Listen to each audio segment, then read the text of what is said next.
1919 के एक्ट की समीक्षा की और उसका प्रतिवेदन ब्रिटिश संसद में प्रस्तुत किया।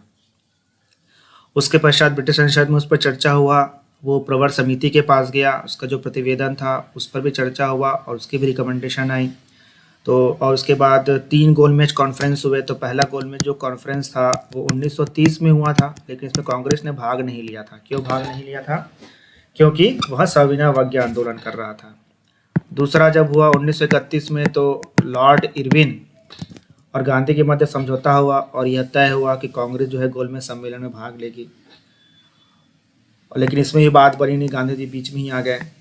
तीसरा जो महत्वपूर्ण था वो था 1932 का गोलमेज कॉन्फ्रेंस, लेकिन इसमें भी कांग्रेस ने भाग नहीं लिया। तो इसलिए हम देखेंगे 3 जो गोलमेज कॉन्फ्रेंस हुए साइमन कमीशन की रिपोर्ट की चर्चा के ऊपर चर्चा करने के लिए और आने वाले संविधान को विकसित करने के लिए।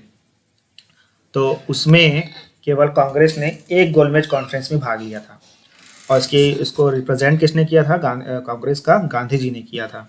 तो ये क्वेश्चन पूछा जाता है कि जो 3 गोलमेज कॉन्फ्रेंस हुए उसमें कौन से गोलमेज कॉन्फ्रेंस ने कांग्रेस ने भाग लिया था और उसको रिप्रेजेंट किसने किया था? ये क्वेश्चन पूछा जाता है, तो इसको याद रखना है। और ये भी याद रखना है कि डॉक्टर बी आर अम्बेडकर ने तीनों गोलमेज कॉन्फ्रेंस में भाग लिया था।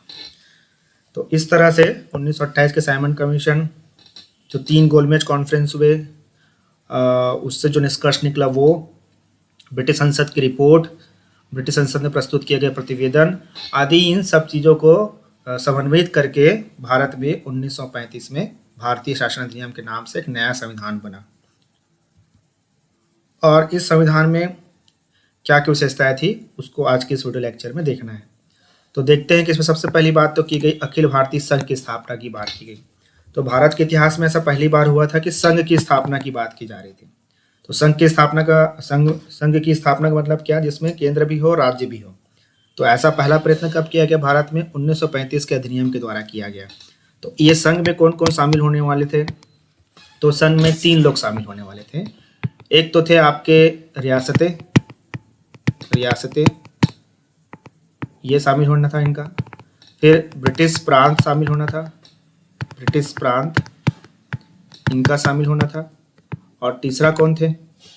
तीसरा थे जो चीफ कमिश्नर के जो राज्य थे उनको शामिल होना था। चीफ कमिश्नर के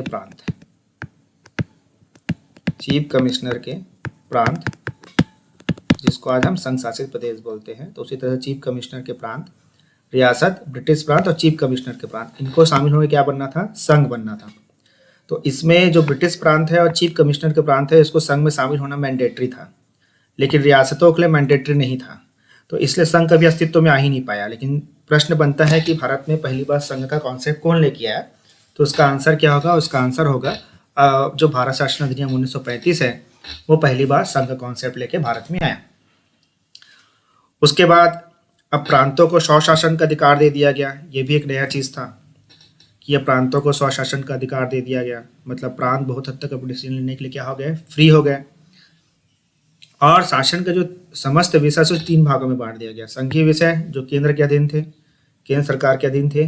प्रांतीय विषय जो राज्य सरकार के अधीन थे। और समवर्ती विषय जिस पर कानून केंद्र और राज्य दोनों बना सकते हैं। तो ये क्वेश्चन भी आता है कि पहली बार सूचियों में कब बांटा गया? 3 सूचियों में कब बांटा गया? तो उसका आंसर कब होगा? क्या होगा? 1935 के अधिनियम में जो शासन करने के लिए जो विषय होते हैं उसे 3 भागों में बांटा गया। कौन कौन से 3 भागों में बांटा गया? तो एक संघीय विषय जो केंद्र के अधीन था, एक प्रांतीय विषय जो प्रांतों के अधीन था, और एक समवर्ती विषय जो केंद्र और प्रांत दोनों के अधीन था। उसके बाद देखते हैं कि केंद्र और राज्य सरकारों के लिए केंद्र या द्वैध शासन की व्यवस्था की गई। मतलब पहले 1919 में प्रांतों में की गई थी। 1919 के अधिनियम में प्रांतों में द्वैध शासन की स्थापना की गई थी प्रांतों में। लेकिन अब उसे कहाँ लेके चले गया? केंद्र में लेके जाया गया। किसको? द्वैध शासन को। उसी तरह से एक संघीय न्यायालय की स्थापना की बात की गई थी। 1935 के अधिनियम में एक संघीय न्यायालय की स्थापना की बात की गई थी। लेकिन ये ध्यान रखना है कि उच्चतम न्यायालय जैसे अपील की भी सर्वोच्च न्यायालय नहीं थी। अभी तो किसकी अपील की सर्वोच्च न्यायालय कौन सी थी? तो अपील की सर्वोच्च न्यायालय अभी भी प्रिवी काउंसिल लंदन ही था। लेकिन जो भी हो, पहली बार संघीय न्यायालय की स्थापना की बात भारत शासन अधिनियम में की गई थी। तो इससे भी प्रश्न पूछा जाता है। उसके अलावा आरबीआई की स्थापना भी कब की गई? इसी अधिनियम के द्वारा ही आरबीआई की स्थापना की गई। उसके बाद वर्मा और अदन को भारत से अलग कर दिया गया। इसके ऊपर भी क्वेश्चन पूछा जाता है कि बर्मा को भारत से अलग कब किया गया। बर्मा जो वर्तमान समय में म्यांमार कहलाता है, उसका पुराना नाम बर्मा था। तो पहले उसका कुछ प्रशासन था, भारत के साथ ही किया जाता था, लेकिन भारत शासन अधिनियम 1935 में उसे अलग कर दिया गया। उसके अलावा सिंध और उड़ीसा को 2 नवीन प्रांत बना दिए गए और उत्तर पश्चिमी प्रांत को गवर्नर के अधीन रखा गया। गवर्नर जनरल और गवर्नरों को कुछ विशेष दायित्व, जैसे भारत में अंग्रेजी राज्य की सुरक्षा, शांति, ब्रिटिश सम्राट और देशी नरेशों के सम्मान की रक्षा, विदेशी आक्रमण से रक्षा आदि प्रदान किए गए।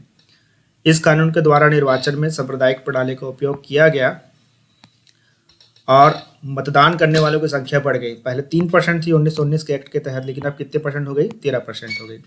तो सांप्रदायिकता जो 1909 में चालू हुआ था वो लगातार जारी रहा। 1935 में भी उसे खत्म नहीं किया गया। हालांकि इसको ये माना गया कि भारत के लिए ठीक नहीं है, फिर भी अब अंग्रेजी सरकार को भारत की जनता की भलाई तो करनी नहीं थी, वो कोई वेलफेयर के लिए तो आया नहीं था। उसको क्या करना था? उसको भारत के प्रशासन करना था और अपना बेनिफिट उठाना था। तो उसने सांप्रदायिकता को चलने दिया, भले ही उससे भारत को नुकसान था।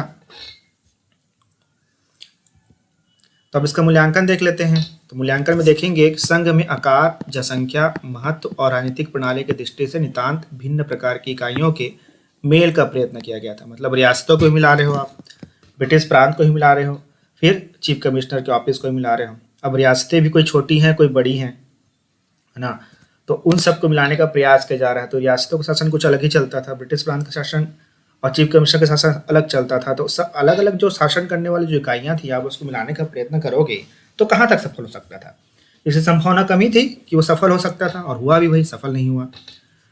भारतीय व्यवस्थापिका को विधान में संशोधन करने का अधिकार नहीं था। मतलब जो भी आपको संशोधन करना है वो यहाँ नहीं हो सकता था। जैसे अभी हम संविधान में संशोधन कर लेते हैं संसद के माध्यम से, लेकिन 1935 में जो अधिनियम आया था तो उसमें अगर आप कुछ भी अमेंडमेंट करना है तो वो ब्रिटिश संसद ही को करना था। और अवशेष शक्तियाँ किसको दी गई? गवर्नर को दी गई। हमने बताया था सॉरी कि शासन करने के जो 3 जो विषय में बांटा गया था, संघीय विषय, प्रांतों के विषय, फिर समवर्ती सूची, है ना। और इसके अलावा भी अगर कोई सब्जेक्ट बच जा रहा है जिसका वर्णन किसी भी लिस्ट में नहीं है तो उस पर अधिकार किसको होगा? उस पर अधिकार होगा गवर्नर जनरल को कानून बनाने का। तो ये भी खतरनाक स्थिति था। इसके बाद देखते हैं कि प्रांतीय व्यवस्थापिका के सभी सदस्य निर्वाचित होते थे और कार्यपालिका को व्यवस्थापिका के प्रति उत्तरदायी बनाया गया था। मताधिकार का भी विस्तार किया गया था, लेकिन वास्तव में यह सब एक भ्रम मात्र था। गवर्नर जनरल और गवर्नरों के व्यापक व विशेष उत्तरदायित्व के कारण प्रांतीय स्वशासन एक मजाक बनकर रह गया था। मतलब कहीं ना कहीं गवर्नर जनरल और गवर्नरों को बहुत ज़्यादा व्यापक अधिकार इस अधिनियम के माध्यम से प्रदान किया गया था, जिसकी वजह से जो उसने रिस्पॉन्सिबिलिटी वाला जो कॉन्सेप्ट रखा था कि कार्यपालिका विधानसभा के प्रति रिस्पॉन्सिबल होगा, वो एक मजाक बन के रह गया था।